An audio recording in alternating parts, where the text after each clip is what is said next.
What's up guys, welcome to another week's episode of Getpsyched. Now recently we've been doing a lot of content for the general public on mental health matters, things like phobias, things like improving your self-awareness. But this week we're going to be doing a video for the psychology students out there, and we're going to be taking a look at how to smash your psychology dissertation in 2020-2021.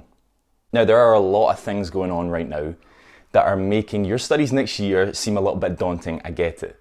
I'm in a fortunate position and my studies are ending this coming year, but there are plenty of psychology students that are just starting out, that are in the middle of their journey, or that are coming towards the end of it and are needing to start to think a little bit about a dissertation in their psychology studies. Now, here on Getpsyched, we did a psychology dissertation video a few months ago now, maybe 6 months ago plus. But this week, I really wanted to focus on how to actually nail that psychology dissertation in 2020, 2021, because there's so much going on around that that can make it feel really, really daunting. So I'm going to be taking a look at some of the key tips that you need to know in order to do really, really well in your psychology dissertation next year.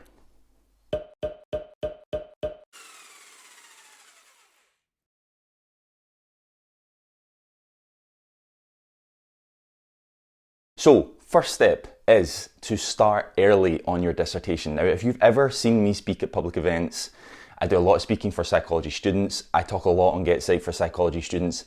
I talk so much about starting these assignments early. It's not necessarily niched for psychology students. That's applicable really for any academic or anybody that's in academia. But starting early on these assignments is the key to succeeding. So often I see students that are leaving things to the last week, people that are leaving things to a couple of days beforehand, and that also goes for dissertations. There are people who start these things a couple of weeks in advance. Even if you're starting a couple of months in advance, that is not enough time. One of the keys to a successful dissertation is stress management. And you can't do that if you're a couple months before the deadline and just starting to get participants, just starting to do your research. It's inevitable that you're going to feel stressed, and that's just not worth it. So starting early on these assignments, or starting early on this dissertation, is so important. Start to think a little bit about your topic. We're going to look at that in a little second. Start to think about how you might recruit participants. I know we have to wait for ethics. Ethics is something we're going to look at too, but there's so much that you can do right now to get the ball rolling. Before studies really start, before that academic year starts, there's so much you can do right now to get that ball rolling for a successful dissertation next year. So start early. My next key tip is off the back of what I've just said about ethics. Never underestimate the process of ethics. It can be a minefield. Now, this is going to go hand in hand with some of the other points I'm going to be looking at, but with psychology dissertations, ethics processes can be so subjective, they can be so difficult, and often it can be, like I say, very subjective based on the supervisors that you have, or even the topic that you have based on its kind of ethical appropriability. So, you need to have a little bit of a thing on how your ethics process might go. When I was doing psychology dissertations, I was often very good at getting in touch with supervisors, something again we're going to be taking a look at. But in that process, I also made it quite clear that I wanted to get my ethics done in time, or very, very quickly. And often I got the opportunity to do my ethics during that summer time. Now, it wasn't clear, the ethics wasn't clear by any stretch of the imagination, but I could write the ethics proposal in the summer, and then when the academic year started, I could submit it and it got cleared very, very quickly, and I could start my research. Basically, without your ethics, there is no dissertation. You cannot start your dissertation. You can start to think about what the dissertation might look like, but that's the extent of it. You can't go seek out participants. You can't do any of the research. So ethics is key. It's your first step, and it can take an age. So start that ethics process early. Maybe start to think a bit about how you construct it in the summer currently before the academic year starts, and then you can hit the ground running when September hits, and you can actually start that process of gaining participants and starting your dissertation. My third point is kind of about the topic of your dissertation, which I actually think this year is going to be more important than any other year. One of the things I wanted to think about when I was constructing this video was how you can actually use coronavirus or COVID-19 as part of your topic. I'm not saying use it as your topic, but we're in a time where psychology is going to have to be really important in our understanding of these pandemics, of these understandings of behavioural norms when it comes to lockdown or when it comes to social distancing. How can you use COVID or coronavirus in your psychology dissertation? I think could be really beneficial for a number of different reasons. First of all, there'll be massive gaps in the literature, no doubt. I mean, if you think of an avenue in coronavirus or COVID-19, there's not going to be enough research in it because it's just happened. So there's something really good about that. But there will be background literature. I mean, it's all people are talking about. So there'll be plenty of stuff for you to get a good background knowledge of coronavirus. Third of all, it's going to be interesting. People are going to want to read this. So that's important as well. So often I see psychology students that are doing psychology dissertations that aren't very interesting. And actually, that has a big role to play. I think often students think, right, if I just get something out, if I just churn out a dissertation, that'll be good enough. Yeah, okay, I understand that, you may pass. But the whole process of a psychology dissertation is actually relevant to the times and interesting. I think you'll find will be much easier to get through. It will be far more interesting, and that will be beneficial for you when you're doing the process of your dissertation and you're actually getting it marked. One of the things I really want to put in across here as a kind of footnotes to this tip is avoid using a study that is, looking at psychology students' understanding of, or psychology students' behavioural norms attributed to. Stay away from psychology students this year, because first of all, they're going to be in the same boat as you. They're not going to want to participate in another person's dissertation when they're trying to do their own. I was finishing up my doctorate last year. Rather, I was finishing up my second stage last year. And I was so stressed out, and I was getting emails from other students asking me to be part of their research, which was going to take up hours of my time. Absolutely no way. So stay away from that side of things. If you were to go into the coronavirus COVID-19 part of your studies and think about participants there in the general public, you'll be surprised that you actually probably need less participants because it's such an interesting study. You could get away with 4 or 5 participants. What's more is that the general public will likely want those interviews online. So you can stay in your house, you don't have to go out to the depths of nowhere to find these participants. Get online interviews done with these general public participants around coronavirus, around COVID-19. It's going to be an interesting study. It's going to be so much easier for you as well. Okay, my next key point is another key point I always talk about, and this is another one that's pretty generalized for people doing dissertations, is to start your structure early. So start your structure right now. Think about your ethics, think about your topic, think about that structure immediately. If you can do that now, and if you can set that out, that's going to be a roadmap for you going into the next year. One of the things that's so difficult with psychology students' dissertations is that they go in blind. I've been there, I've done it. I've done psychology dissertations, I've done plenty of them that I've gone in blind with. Some of you even started later on, so I'm not preaching, I'm not preaching here from a pedestal. I've made these mistakes. But one of the key ones is not having that structure. If you can think a little bit about how this report or how this piece of research is going to look, maybe even start to think a little bit about the analysis that you want to use. Maybe you want to use quantitative. Maybe you want to use SPSS in that quantitative piece. Maybe you want to use qualitative. Maybe you want to use interpretive phenomenological analysis, or you want to use thematic analysis or something like that.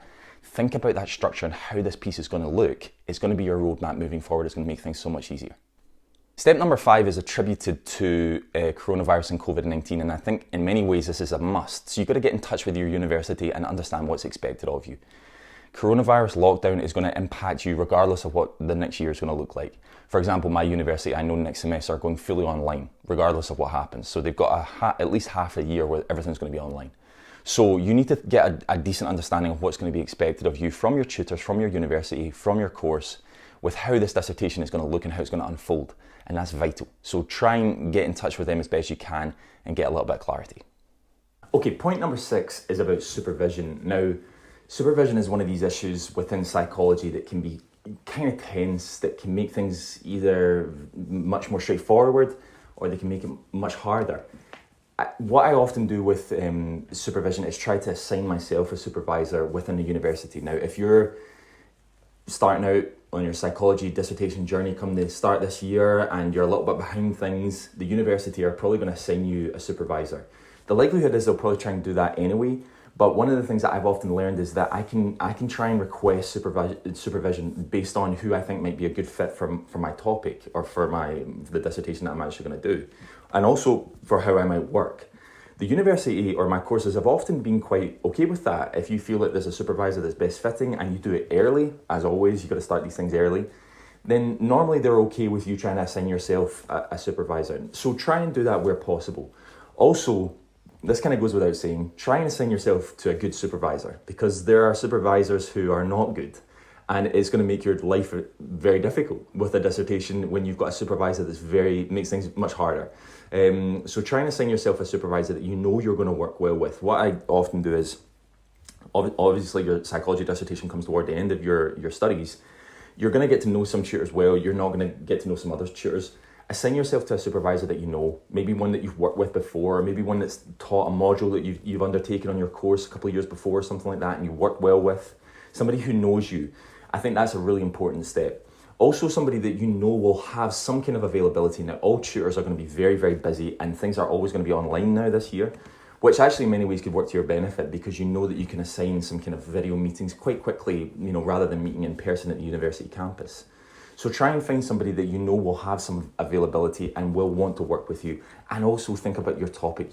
How much does your supervisor align with the topic that you're doing and your methodology? So I've gone down that track before, where I've assigned myself to a supervisor who's been a quantitative researcher, and I'm much more qualitative. I've had to change as a result of that. So think a little bit about your topic and your methodology, and think about a good fit, and then get in touch with the course in the university and try and assign yourself to that supervisor. My final point is to start some kind of connections with charities, maybe third sector organisations and companies, to see how they can best support you in your dissertation process. Now, you have to be very, very careful with the balance here, because we talked about ethics, and in psychology dissertation, you can't do anything before you have those ethics. You can start to think a little bit about your topic and how you might adapt your structure and your supervisor. You can also start to think a little bit, if you've got that topic and structure set, you can start to think a little bit about where you might obtain your participants from. Now, you have to do this very, very carefully, because you can't start to recruit, of course. You can't undertake any interviews, you can't do anything like that. But you can start to reach out to organisations. You can start to think a little bit about stakeholders. You can start to think a little bit about where you might obtain your participants from, and how likely some organisations are to help you obtain those participants. So that's one of the things I used to do, was in the summer or in the winter, when, depending on when my dissertation was due, I would start to think a little bit about the charities that were nearby me, who may be able to help me with recruitment. Now, I often sent out an email to them and said, listen, would you be able to help me with recruitment? I'm not asking for participants right now. I'm not asking you to do anything, but is this something that you do?